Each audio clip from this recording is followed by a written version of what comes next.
In fact, there was an issue was she in Detroit just the other day where she tried to speak and she was on prompter and she felt good. She was in Flint, Michigan, and you could see the prompter froze and panic set in. She can't do it without that prompter. Here's that moment. Look at this. Senator Neely, Senator Stabenow, Senator Peters, Representative Slotkin, who we will elect to the United States Senate. She still has the prompter there. 32 days until the election. Here it freezes.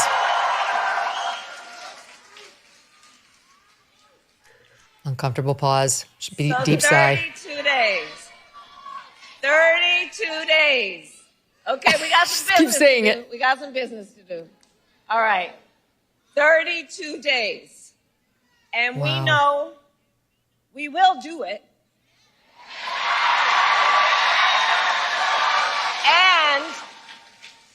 And this is going to be a very tight race until the very end. This is going to be a very tight race until the very end. We are the underdog, and we know we have some hard work ahead. But here's the thing about us. We like hard work. We like hard work. Hard work is good work. Oh, my Lord. Hard work is good work. And with your help in November, we will win. We will win. We are not playing around. I'm so embarrassed for her, Andrew. Like you can imagine if cringe right? moment. Yeah. Like imagine if she had to sit in front of your microphone and do your show for one day, just not as a guest, just as you, speaking extemporaneously about issues of the day without that prompter. 32 days, 32 days, 32 days. And then in front of the only reason she gets away with it is because the crowd is adoring of Democrats. So she can get away with saying, hard work is good work. Hard work is good work. And get like a bunch of people to cheer that nonsense.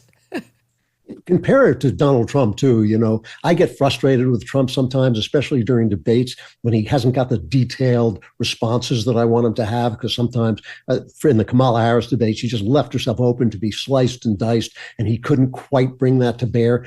But he talks to everybody all the time. And you said quite rightly, he talks to people who are friendly toward him, but he also talks to people who just despise him. And he talks off the top of his head. He's not afraid to say what's on his mind. And one of the things that I think is actually incredibly appealing about Donald Trump is, you know, you're getting Donald Trump. There's nothing phony about the guy. I mean, you can hate him, you can love him, but there's certainly nothing phony about him.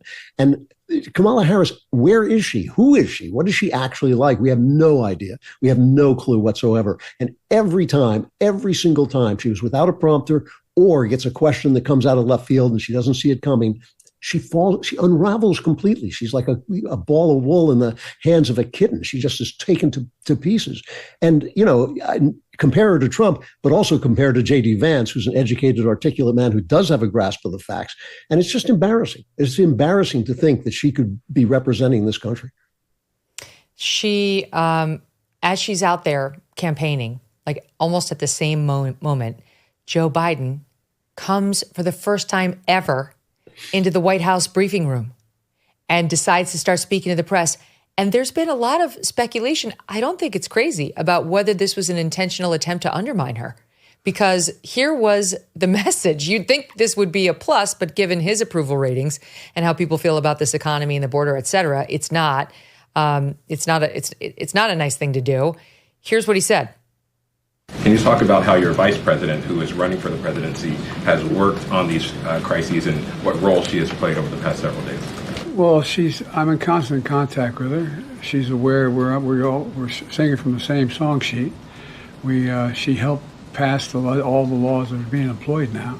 She was a major player in everything we've done, including passage of legislation which we were told we could never pass. And so she's been, and her staff is interlocked with mine in terms of all the things we're doing. It took about 2 seconds for Team Trump to release this ad. I'm in constant contact with her. She's aware we're singing from the same song sheet. She helped pass all the laws that are being employed now. She was a major player in everything we've done. I'm Donald Trump, and I approve this message. I mean, on the other side, what was he supposed to say? You know, like she'll make a big change from my terrible policies. It's kind of hard to imagine what he could have answered. You know, thank God she'll rescue America from my terrible policies. I really don't think she's done anything. I got to be honest. I think the one thing they asked her to do was be the border czar. She stunk. She didn't do anything, and that she's had no responsibility. I really do. That's what I think. I don't think they used her. She's a ribbon cutter. The vice president normally doesn't do anything unless your name is Dick Cheney. So I don't even count that job as part of her experience. I'm stuck with her in 2019 when she was running for the top job. She told us how she felt about everything. And I don't think she's really had any experience since then. She sat there not doing anything about the border and not doing anything else. And now she wants to sort of say she's this important person. Really?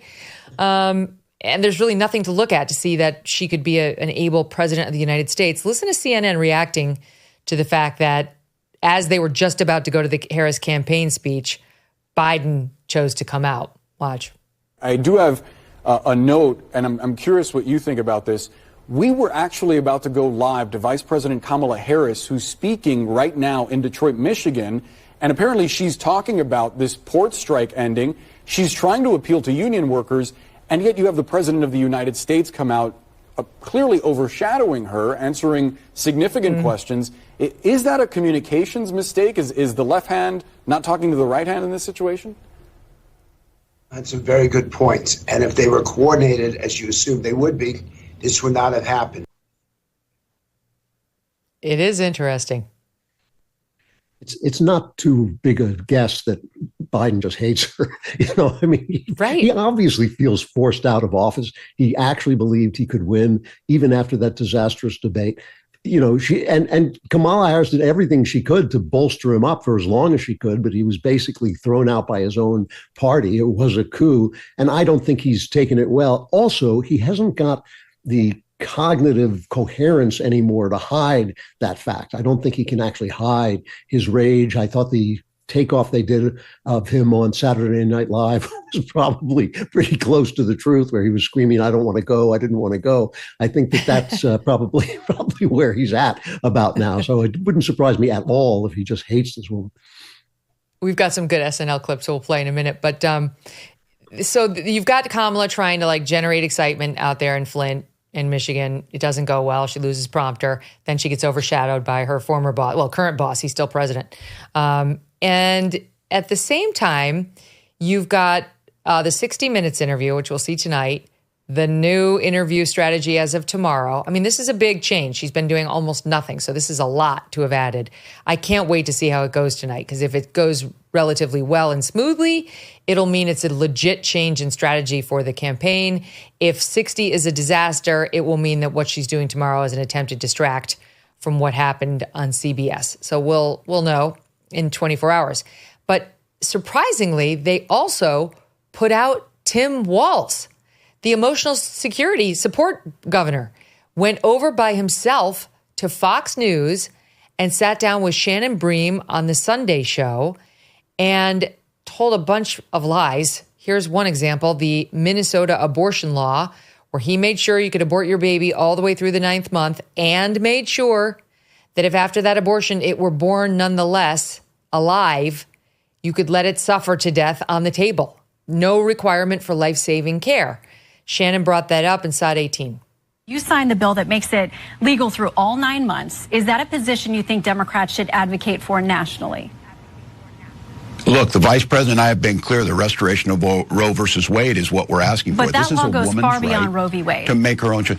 The law is very clear. It does not change that. That was been debunked on every occasion. But wait. Let's agree. What you signed is there's not a single limit through 9 months of pregnancy. Roe had a trimester framework that did have limits through the pregnancy. The Minnesota law does not have that. This puts the decision with the woman and her health care providers. This doesn't change anything. It puts the decision back on to the woman. But you do acknowledge it takes out the language about preserving the life of an infant who was born alive. Every doctor has an ethical responsibility to provide what they can in each situation. That is the way the law is written now. No, it isn't. That doesn't even make sense to provide what they can in each situation. What is that? We read the statutory language to our audience last week. We read the exact language. They used to have to provide life-saving care, and now they don't because of his strikeouts in the law he signed in 2023, and he also got rid of the reporting requirement, so we know how many babies this is happening to. Just a bunch of lies. You know, the guys at the Daily Wire are making fun of me about this, but I find this guy so creepy. I find something, it's not just almost every word out of his mouth. I was joking about it on one of the shows about how I keep waiting for Clarice Starling to show up and take him away, because he just seems like the kind of guy who has a girl in an oubliette in his basement. But I just, every word that comes out of his mouth is a lie. 4 years of crushing interest rates, runaway inflation, and reckless government spending. And who is paying the price? You are. You might have bills stacking up, debt collectors on your back, and you might be barely able to keep food on the table. Done with Debt can be a way out. They have developed new aggressive strategies designed to get you out of debt permanently without bankruptcy or loans. Done with Debt stands between you and your bill collectors. They can go head to head with creditors, getting balances reduced, interest rates slashed, and penalties stopped. They create a plan to end your debt fast and put more cash in your pocket every month. And right now, Done with Debt is accepting new clients, but you do need to act fast. Some credit relief programs expire.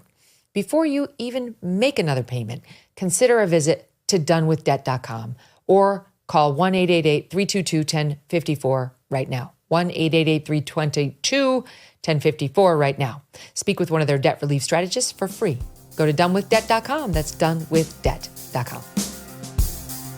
Thanks so much for watching. If you like what you just saw, hit the subscribe button for more clips and full episodes.